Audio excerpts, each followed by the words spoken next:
It all started with a creaky attic and a dusty box that no one had touched in years. Elena had returned to her childhood home after her grandmother's funeral, a quiet, tear-filled affair in a small town where everyone knew everyone. Her grandmother, Margaret, had always been the family's anchor, warm, strong, and full of old-fashioned wisdom. Now the house felt hollow. The silence echoed too loudly. Elena had offered to help clean out the attic, partly to feel useful, and partly to escape the awkward small talk happening downstairs. She didn't expect to find anything remarkable, just the usual old clothes, forgotten furniture, maybe some photographs. But then in the far corner of the attic, under a faded quilt, she discovered a wooden box. It was small, locked, and unusually heavy. The key tucked inside a drawer of Grandma's dresser fit perfectly. Inside were stacks of yellowed envelopes, each tied with ribbon. Letters, dozens of them, some worn at the edges, others nearly pristine. The oldest was dated 1945. The most recent just 2 years ago. Each was addressed to someone named E.J., but Elena had never heard that name in her family before. Curious, she opened the first one. What she read made her gasp. "My dearest E.J., I thought I had buried this part of me forever. But even as the years pass, the memory of that summer never fades." The handwriting was unmistakably her grandmother's, but the tone, the voice, the secrets between the lines felt like reading the words of a stranger. And with that one letter, Elena's understanding of her family and of her grandmother began to unravel. She had just stumbled into a mystery buried for decades, and she was determined to uncover it all. Elena sat cross-legged on the attic floor, the box of letters beside her, and her heart pounding in her chest. She carefully opened the next letter, dated July 12th, 1945. "E.J., the war may be over, but the silence between us haunts me louder than the bombs ever did. I see your face in my dreams. I trace the shape of your name in the fog on the bathroom mirror. I wish things had been different. The ink had faded, but the emotion hadn't. The words felt like a secret love, restrained by time, or perhaps something more, something forbidden." Elena glanced down at the envelope. No last name, no return address, just the initials E.J. She flipped through more of the letters. Some were romantic, some full of sorrow. Others hinted at meetings and secret promises made, and promises broken. None of them mentioned a husband, a child, or a family. Elena's head swirled. Her grandmother had always been the picture of tradition, faith, family, Sunday dinners. She raised Elena's mother alone after her husband died young. But there had never been whispers of scandal, no trace of this hidden chapter, until now. Elena stuffed a few letters into her coat pocket and headed downstairs. She found her mother in the kitchen, absent-mindedly washing dishes. "Mom," Elena began, "did Grandma ever mention someone named E.J.?" Her mother paused, turned off the faucet. "E.J.," she repeated. "No, I don't think so." "Why?" Elena hesitated. "I found letters, dozens of them, in the attic. From her to E.J. They're intense." Her mother's brow furrowed. "Letters?" Elena showed her one carefully, gently. Her mother read silently for a moment. Then her eyes widened. "This doesn't sound like Mom." "I know, but it's her handwriting. Look at the signature." Her mother sat down slowly, the letter trembling in her hand. She never talked about anything like this, ever. They both stared at the envelope. Who was E.J.? And why had Grandma kept this secret her entire life? The next morning, Elena returned to the attic with a flashlight and determination. She needed answers. If her grandmother had kept something this important, hidden for so long, there had to be more clues, more pieces of the story. She searched around the box, checking for hidden compartments, tucked away photos, anything that might explain who E.J. really was. And then in a small tin, tucked behind an old trunk, she found a black and white photograph. Two young women in vintage dresses stood arm in arm, smiling under a giant oak tree. One of them was unmistakably her grandmother. The other, shorter with a sharp jawline and soft eyes, must have been EJ. On the back, scribbled in fading ink, Maggie and Evelyn, summer of 45. EJ was Evelyn. Suddenly so much made sense, and yet so much didn't. Elena sat back on her heels. Her heart raced. Her grandmother had written love letters deeply emotional, sometimes romantic, to another woman in 1945. A time when relationships like that were hidden, feared, or erased, and she'd kept it buried her entire life. Elena took the photo downstairs to show her mother. At first, her mom stared in silence. Then she whispered, "I remember that photo. It was always in a drawer. I thought Evelyn was just her best friend from school. I didn't know." Elena's voice was quiet. "Do you think she was in love with her?" Her mother closed her eyes, taking a deep breath. "I think she might have been." They both fell silent. The reality of it settled between them like dust in a sunbeam. All these years, Grandma Margaret had carried a story in her heart that no one ever knew. Not her daughter, not her granddaughter, not even perhaps the world. And now, Elena held the pieces of that hidden life, in letters and photographs in fading ink, that still burned with feeling. But the biggest question remained: what had happened to Evelyn? Elena couldn't stop thinking about Evelyn. Who was she? What happened between her and her grandmother? Why did the letters stop? She went back to the stack and flipped through the envelopes, sorting them by date. The letters came regularly from 1945 through 1948, once a month, sometimes more. Then suddenly, nothing. A gap. No letters, no notes, no explanation. Until one last envelope postmarked in 1965. Elena's hands shook as she opened it. The paper inside was thinner, the handwriting a bit shakier. "Dear Evelyn, I don't even know if this letter will reach you. I've written it a dozen times over the years and always torn it up. But today I didn't. I saw a woman in the park who reminded me of you. Same walk, same way she tilted her head when she laughed. I almost called your name. I still remember our last day, the goodbye neither of us wanted. I've carried that day with me every moment since. I've had a good life. I raised a daughter. I became a grandmother. But there's a part of me that always remained yours. I hope you found happiness wherever you are.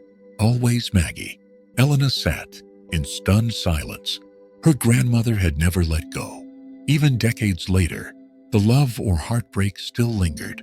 And that last sentence, "a part of me that always remained yours," it pierced straight through her. She knew she had to find out what happened to Evelyn. She searched through public records, old yearbooks, local obituaries.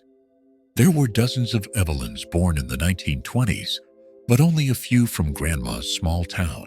Then she found it: Evelyn June Carter, born 1926, moved to New York City in 1948, never married, no children, died 2003. Elena stared at the screen. That was the same year her grandmother suffered a quiet stroke, the one that left her more distant, more thoughtful, as if something had changed. Could it be that she'd found out Evelyn had passed? Had she carried that grief silently too? Elena closed the laptop. There was only one way to know for sure. She needed to find someone who knew Evelyn personally, someone who could fill in the missing years of this hidden story. The next day, Elena found herself boarding a bus to Manhattan. She had tracked down the last known address of Evelyn June Carter, a modest brownstone in Harlem, listed under her name until 2003.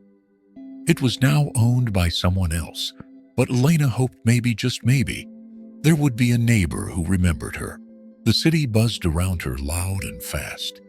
It was the complete opposite of the quiet town she grew up in, but it made her feel alive, like she was chasing something important.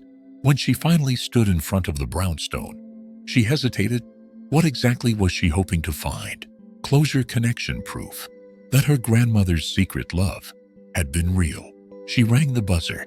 A woman answered, older, warm smile, gray curls. Yes, Elena introduced herself quickly, nervously, and mentioned Evelyn's name. The woman's expression changed, surprise, then something softer. You knew Evelyn, she asked. Sort of, Elena replied. My grandmother, Margaret Whitmore. I think they were close. I found letters, a lot of them. The woman stepped out onto the stoop. I'm June. Evelyn was my aunt. Elena's heart raced. She talked about your grandmother, June said quietly. Not often. But when she did, her whole face changed, like she was remembering the sun after a long winter. Elena swallowed hard. Do you know why they stopped writing? June looked out at the street, thoughtful. Around 1948, Evelyn left for New York. Her parents didn't approve of how close she and Margaret were. Back then, it wasn't safe, to be honest. So Evelyn left to start over. Did she ever write back? Elena asked. She tried, but letters came back unopened. Your grandmother's family must have intercepted them. Eventually, she gave up, but she never stopped talking to her in her heart. I mean, Elena's eyes welled up. June smiled sadly. She kept every photo, every scrap of paper with Maggie's name. She never married. Said she'd already had the love of her life. The two women stood in silence, the weight of years between them. Then June asked, would you like to see Evelyn's letters? Elena blinked. She kept letters too. Oh, honey, June said, stepping aside to let her in. She kept everything. The moment Elena stepped into Evelyn's old apartment, she felt it. The quiet stillness of a space filled with history and love. Though June had updated much of the home, she'd kept a room exactly as Evelyn left it. A kind of shrine to the woman she'd known and admired. The walls were lined with shelves of books. A sewing machine sat by the window. And in the corner under a glass dome sat a wooden box, familiar in shape and style, just like Grandma Margaret's. June unlocked it and gently lifted the lid. Inside were letters, aged and fragile, each carefully preserved in plastic sleeves. On the top was a folded photo, the same black and white image Elena had found in the attic. Evelyn and Margaret, beneath the oak tree arms, looped smiles radiant. You weren't the only one searching for answers, June whispered. Elena picked up one of the letters. Dearest Maggie, I wrote you again today. I know your parents won't let it through, but I need to say the words, even if they vanish into the air.